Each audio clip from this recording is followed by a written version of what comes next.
Bonjour tout le monde. Alors après notre petite discussion de ce matin et comme promis, ben voilà, je vous fais votre petite vidéo sur comment créer une réunion Zoom, soit dans l'immédiat, donc je pourrais très bien décider là tout de suite maintenant de faire une réunion et que tout le monde soit disponible, ou tout simplement de la programmer dans les heures ou les jours à venir. Évidemment, pour pouvoir faire ceci et obtenir l'écran qui est actuellement visible par vous dans cette vidéo, il faut que vous ayez installé Zoom sur votre ordinateur. Alors ici, on parle bien de Zoom installé sur Windows et non pas de Zoom que vous auriez pu installer sur votre GSM ou votre tablette via par exemple Android. Donc, si je veux programmer une réunion, peut-être pour cette fin d'après-midi ou dans les jours à venir ou la semaine prochaine, j'ai dans l'écran d'accueil Zoom que vous avez ici, l'icône programmer. Quand je clique sur l'icône programmer, il m'ouvre cette petite boîte de dialogue qui me permet de changer différents paramètres et de préparer ma réunion à l'avance. Donc je peux évidemment commencer par changer le sujet. On va pourquoi pas l'appeler test 1 Zoom, création, voilà. Je peux ensuite ici choisir le jour de la réunion. Donc, si ce n'est pas le jour même, je peux cliquer sur la petite flèche et dans le menu déroulant, choisir le jour qui me convient, que ce soit dans la semaine ou par rapport à ici, dans les mois qui suivent. On va retourner au mois d'avril. Je vais par exemple choisir ce jeudi 30 avril 2020. Je clique dessus, il est sélectionné. Je dois ensuite choisir l'heure de la réunion. Donc là, il me met 13 heures parce que je suis proche de 13 heures actuellement, mais je peux très bien modifier cette heure. Donc, soit je vais monter, donc en cliquant soit sur les heures, soit sur les minutes et opter pour ces deux petits boutons monter ou descendre, ou alors je vais taper moi-même l'heure de réunion. Je vais par exemple indiquer 9 heures comme heure de réunion. Attention au niveau de la durée. Alors, vous voyez qu'il vous propose des durées différentes, allant de 0 heure à beaucoup d'heures. 24 heures, ça fait beaucoup d'heures de réunion, ainsi que le détail en minutes. Alors oui, il vous donne la possibilité, mais tant que vous êtes dans une version gratuite de Zoom, réellement, les réunions sont limitées à 40 minutes.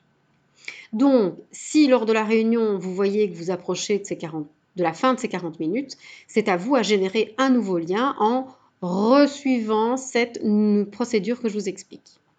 Donc là, on va laisser tout simplement à 30 minutes. D'ailleurs, vous voyez que si je veux placer 45 minutes, il me met un petit message d'erreur, enfin un avertissement me disant attention, c'est limité à 40 minutes et si vous voulez plus, mettez à niveau, ça veut dire venez payer pour obtenir la version professionnelle. Donc je vais me replacer sur 30 minutes. Et vous avez ici soit réunion périodique, imaginons qu'on veuille programmer cette réunion toutes les semaines, tous les mardis à 10 heures, je dois cocher cette option. Fuseau horaire Paris, je pense que ça va, tout le monde a compris. Même si vous avez envie d'exotisme, on va rester dans notre fuseau horaire.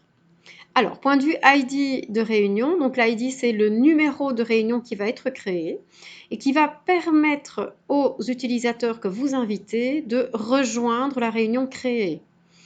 Ça évite évidemment que des personnes étrangères ne se retrouvent dans des réunions avec lesquelles elles n'ont strictement rien à voir. Donc ici, je vais demander qu'elle la crée automatiquement. Et puis, vous voyez que j'ai une option qui est aussi mot de passe. Alors, si je décoche tout simplement mot de passe, la personne ne doit pas le renseigner pour se connecter. Si je veux qu'il génère un mot de passe, il me suffit de cliquer dessus. Alors, bien sûr, regardez, je peux aussi changer ce mot de passe. Bon, je ne vois pas vraiment l'intérêt. Laissez-le travailler tout seul, c'est très bien. Gagnons du temps, gagnons de l'énergie. Une fois que j'ai sélectionné ou désélectionné le mot de passe, je passe dans la partie plus technique, donc vidéo. Est-ce que vous, en tant qu'animateur, donc quand je parle de l'animateur, c'est celui qui organise la réunion. Est-ce que vous voulez que la vidéo soit activée au moment où vous lancez la réunion ou désactivée? Alors, si vous cliquez sur désactiver, il faudra l'activer au moment de l'ouverture de la réunion. Si vous cliquez sur activer, vous ne devrez plus le faire, ça va se faire tout seul. Même s'il vous demande une confirmation au moment où vous ouvrez cette réunion. Au niveau des participants, pareil, est-ce que vous voulez que la vidéo soit désactivée au moment où ils se connectent ou qu'elle soit activée? Alors moi, par défaut, je coche toujours activer dans les deux options. Au niveau de l'audio, ben, soit audio téléphone, audio de l'ordinateur, et si vous hésitez, que vous ne savez pas avec quoi la personne va se connecter, vous pouvez ici cocher l'option qui regroupe les deux. Au niveau du calendrier, vous voyez que vous avez Outlook, Google Agenda et autres calendriers. Alors la bonne idée, c'est que si vous avez bien lié vos agendas à votre ordinateur, eh bien, en cochant une de ces options, il va venir ajouter votre réunion dans votre calendrier. Dans les options avancées, vous avez différents critères et notamment activer la salle d'attente. Alors, activer la salle d'attente, ça veut dire que lorsque vous allez ouvrir votre réunion, les personnes qui vont venir se connecter les unes après les autres ne pourront pas accéder directement et que vous devrez, sur chaque nom qui apparaît dans le petit onglet qui se trouvera à droite de votre écran, admettre. Donc, chaque fois, la personne va venir s'ajouter dans la liste et tant que vous ne cliquez pas sur admettre, la personne ne rejoindra pas la réunion. Alors ça, c'est tout à fait personnel, ça dépend de votre façon de gérer le petit meeting que vous aurez organisé. Donc, soit vous gardez activé, soit vous désactivez, ben, c'est en fonction de ce dont vous avez besoin et de vos préférences surtout. Alors, ouvrir l'accès à la réunion avant l'arrivée de l'animateur, ça veut dire que chaque personne qui va arriver, que vous soyez là ou pas, pourra voir les autres participants et communiquer avec eux. Alors, couper le son des participants à leur entrée, bah, c'est un peu vache, hein, mais ça veut dire qu'ils peuvent se voir éventuellement, mais qu'ils ne peuvent pas se parler et qu'ils doivent attendre votre arrivée pour pouvoir communiquer. Quoi qu'il reste la langue des signes, bien entendu. Et alors, vous avez l'option enregistrer automatiquement la réunion sur l'ordinateur local. Alors, si je coche ceci, ça veut dire que dès que vous allez arriver et ouvrir la réunion, eh bien, votre ordinateur va enregistrer la bande audio sur votre PC. Et quand la réunion sera finie, vous aurez d'ailleurs un petit message qui vous demandera si vous continuez l'enregistrement ou pas. Si vous mettez oui, eh bien, il va s'enregistrer dans un dossier Zoom de votre PC et vous pourrez réutiliser la bande audio en fonction de vos besoins pour reprendre certains éléments. Une fois que vous avez sélectionné les différentes options, ben, il ne vous reste plus qu'à cliquer sur Programmer.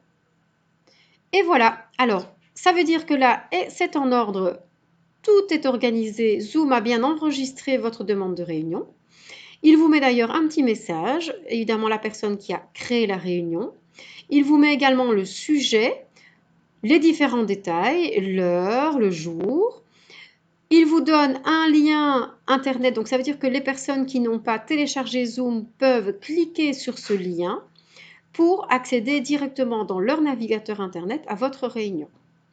Ceci, l'ID de réunion, c'est ce que nous avons demandé de créer automatiquement tout à l'heure et qui va permettre de répertorier la réunion et que la personne puisse se joindre à la bonne et pas à celle de quelqu'un d'autre. Le mot de passe qui apparaît ici, c'est le mot de passe que votre participant devra rentrer dans la petite fenêtre de Zoom pour pouvoir se connecter. Ceci, on peut le copier dans le presse-papier de façon à pouvoir l'ajouter dans le mail que vous allez envoyer à vos différents participants pour qu'ils puissent se connecter. Donc, si je clique sur copier dans le presse-papier, voilà, il vous met bien l'invitation a été copiée dans le presse-papier ici en dessous. Si je retourne maintenant chercher ma fenêtre et que je clique sur nouveau courrier, voilà, je prends ceci. Je vais mettre par exemple mon destinataire. Allez, je vais m'inviter. Je peux mettre le sujet de la réunion. Test 1, réunion Zoom. Je mettrai le U plus tard. C'était beaucoup plus comique comme ça. Vous vous rappelez que j'ai fait copier dans le presse-papier. Eh bien maintenant, je vais faire avec mon clavier CTRL-V pour copier les détails de ce que je viens de créer dans Zoom. Et puis, qu'est-ce qu'il me reste à faire? D'ajouter un petit texte si vous avez envie, mais surtout d'envoyer le mail. Et voilà. Il vous reste ensuite, lorsque vous vous connecterez sur Zoom pour ouvrir votre réunion, je vais fermer ceci,